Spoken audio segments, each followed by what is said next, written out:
Hello and welcome to our sixth section of our course. Now in this section, we want to start creating a new application, and this application is going to be a social media application. Now, if I'm very well sure that most of you guys, almost everyone is now using social media these days. Facebook, Twitter, LinkedIn, you name it.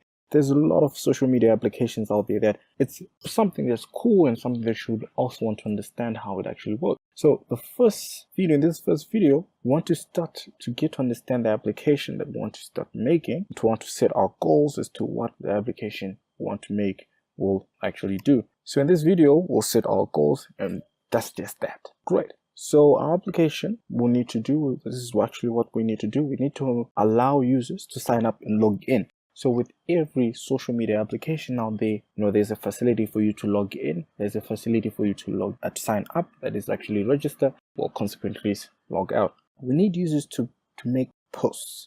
So this is going to be full-blown application, a social media application that will allow you to make posts. So you can post statuses, post whatever, and you need to be able to make a post. And our application should allow a user to manage a profile. So there's going to be profile management. You will have a certain profile that you use. We'll use Gravatar for images at this point, because we don't want to worry about uploads at this point. So we'll use Gravatar for users' avatars, and want to use this application so that users are able to manage their profile. You have your own profile. So users should be able to view other users' posts in a timeline fashion. So using this application, you'll be able to view other users' posts within a timeline arranged by the date and time in which the user managed to post that application, that make that post, And users should be able to view each other's profiles. You should be able to view my profile, and I should be able to view your profile as well when you log into this particular application. Then lastly, our users should be able to comment on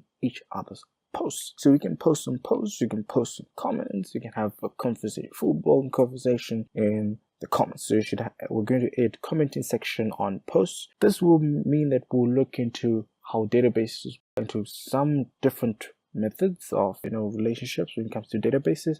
We'll look into database relationships in greater detail. We really didn't get into detail about database relationships in our previous video. We're just getting up to scratch with using SQL and SQL Alchemy. And now we'll get deeper into using SQL Alchemy by introducing relationships, concepts of relationships, and structuring up a even better database when it comes to this application.